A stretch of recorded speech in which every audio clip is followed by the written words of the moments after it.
Hey everyone, my name is Shashi Agrari. Welcome back to my channel. In today's video, we are going to talk about two topics that is scope and importance of macroeconomic. इसके पहले जो हमने पढ़ा था वो था features of macro economic के बारे में, जिसका लिंक आपको नीचे डिस्क्रिप्शन बॉक्स में मिल जाएगा। अगर आपने वो वीडियो नहीं देखा है तो प्लीज़ जाकर देखिए। स्टार्ट करने से पहले प्लीज़ चैनल को सब्सक्राइब कीजिए so that you never miss the update from our channel. तो चलिए स्टार्ट करते हैं। मैक्रो इकोनॉमिक का जो स्कोप है वो 4 थियोरीज पे बेस्ड है। फर्स्ट है हमारा theory of income and employment, second है हमारा theory of general price level and inflation, third है हमारा theory of economic growth and development, fourth theory है macro economic theory of distribution. First theory को divide किया है theory of consumption function and theory of investment function में, that leads to the theory of business cycle. One by one हम ये theories को discuss करेंगे। तो चलिए देखते हैं डिटेल में। फर्स्ट थियोरी है हमारा theory of income and employment. Macroeconomic analysis explain which factor determine the level of national income and employment and what cause of fluctuation in the level of income, output and employment। मतलब जो macro economic का जो theory है, theory of income and employment, वो हमें बताता है कि क्या कॉजेज हैं, क्या चीज़ें हैं जिससे कि हमारा इनकम और हमारा आउटपुट फ्लक्चुएट होता है इकोनॉमी में। To understand how the level of economic employment is determined, we have to study the consumption function and investment function। ये सब चीज़ों को हमें अंडरस्टैंड करने में हमें कंजम्पशन फंक्शन और इन्वेस्टमेंट फंक्शन को अंडरस्टैंड करना पड़ेगा, उनकी स्टडी करनी पड़ेगी। कंजम्पशन फंक्शन हमें बताता है कि कितना गुड्स कंज्यूम हो रहा है, और इन्वेस्टमेंट फंक्शन बताता है कि कितना इनकम इन्वेस्ट हो रहा है हमारी नेशनल इकोनॉमी में। Theory of business cycle is also is a part and parcel of theory of income and employment. Theory of business cycle भी इसी का एक पार्ट है, जो बताता है कि बिजनेस का साइकिल है वो कैसे फ्लक्चुएशन होता है, वो कैसे डील करता है। नेक्स्ट है हमारा theory of general price level and inflation.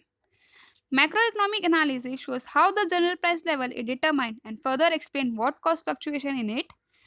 Thus, the study of general price level is significant on account of the problem created by inflation and deflation।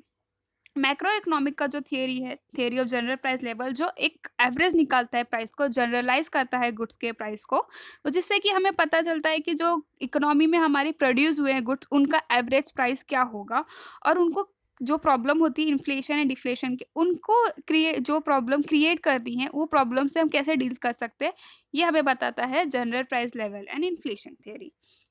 Third theory है हमारा theory of growth and development. Macroeconomic consists of theory of economic growth and development.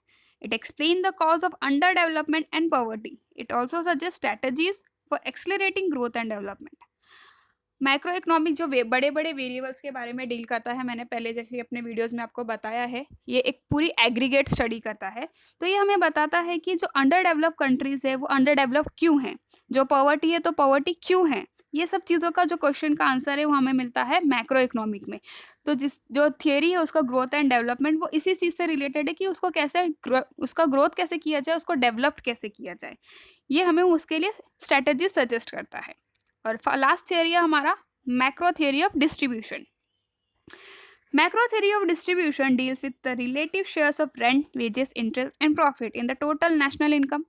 जैसे factors of production है हमारे land, labour, capital and entrepreneur, उनका जो reward मिलता है, interest, wages, profit and rent, ये सब चीज़ों को उनका जो शेयर है नेशनल इनकम में वो कितना है, और उनका शेयर क्या इम्पोर्टेंस रखता है हमारे नेशनल इनकम में, ये सब चीज़ों का इन्फॉर्मेशन जो हमें देता है होता है macro theory of distribution.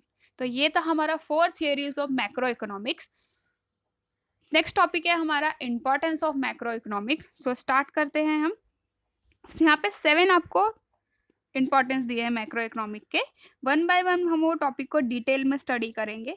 First है हमारा study of macroeconomic variable. जैसे कि मैंने आपको पहले बताया हुआ है कि मैक्रो इकोनॉमिक एक बड़ी बड़ी चीज़ों के बारे में स्टडी करता है, एग्रीगेट के बारे में स्टडी करता है।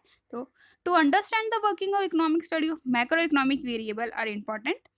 Main economic problems are related to the economic variables such as behavior of total income, output, employment, and general price level in the economy।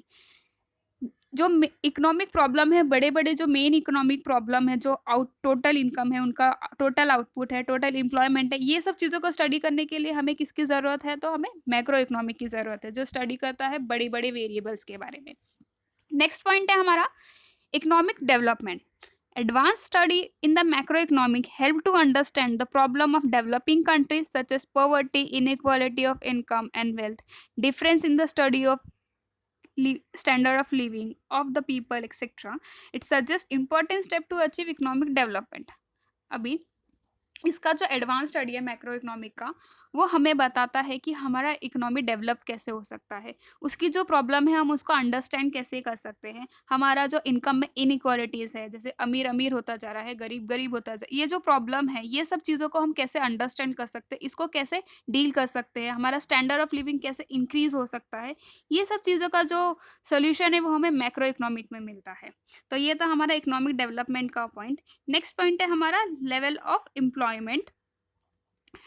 Level of employment जो हमें बताता है कि macroeconomic helps to analyse the general level of employment and the output in the economy. बहुत simple सा point है जो हमें बताता है कि जो जनरल प्राइस लेवल जो एम्प्लॉयमेंट है वो कितने लेवल तक है, मतलब एम्प्लॉयमेंट जनरेट कितना हो सकता है या एम्प्लॉयमेंट जनरेट कैसे कर सकते हैं हम लोग इकोनॉमी में, अपॉर्चुनिटी कैसे क्रिएट कर सकते हैं, तो ये हमें बताता है level of employment. Fourth point है हमारा functioning of an economy. Macroeconomic analysis gives us an idea of the functioning of an economic system. It helps to understand the behavior pattern of aggregate variable in a large and complex economic system. अब economic function कैसे करेगी, मतलब कोई भी economy होती है, जैसे कि कोई भी चीज़ को हमें फंक्शनिंग में लाने के लिए प्लान करना पड़ता है कि हमें इस चीज़ को कैसे डील करना है। तो मैक्रो इकोनॉमिक हमें एक आइडिया देता है कि हम इकोनॉमी को कैसे चला सकते हैं, जो हमारा सिस्टम है हम उसको कैसे चला सकते हैं, उसका जो पैटर्न है, जो एग्रीगेट वेरिएबल है, जो लार्ज और कॉम्प्लेक्स इकोनॉमिक सिस्टम है, उसको कैसे चलाना है, ये आइडिया हमें मिलता है मैक्रो इकोनॉमिक से। तो ये था हमारा फंक्शनिंग ऑफ इकोनॉमिक का पॉइंट। नेक्स्ट है हमारा performance of an economy. Macroeconomic help us to analyze the performance of an economy. National income estimate are used to measure the performance of an economy over time by comparing the production of goods and services in one period with that of the other. मतलब हमारा economy में कितना national income estimate करते हैं हम लोग, या कितना गुड्स एंड सर्विसेज प्रोड्यूस होता है एक टाइम पे, वो हमें पता कैसे चल रहा है, उसका परफॉर्मेंस जो है वो हम डिटरमाइन करते हैं, उससे हमें पता चलता है कि नेशनल इनकम कितना एस्टिमेट हो रहा है, मतलब हम एक अंदाज़ा लगाते हैं कि इतना नेशनल इनकम हुआ होगा। उसका जो परफॉर्मेंस है ओवर एंड टाइम के बारे में वो कंपेयर करना, उसका परफॉर्मेंस कंपेयर करना, ये हमें मैक्रो इकोनॉमिक से पता चलता है। तो ये था हमारा परफॉर्मेंस ऑफ इकोनॉमिक का पॉइंट। नेक्स्ट है हमारा इकोनॉमिक फ्लक्चुएशन। फ्रेंड्स, अब हर एक इकोनॉमिक में फ्लक्चुएशंस तो आते ही हैं, उस फ्लक्चुएशन को डील कैसे करना है। Macro economic helps to analyse the causes of fluctuation in income, output, employment and makes an attempt to control them और रिड्यूस द सिवियरिटी।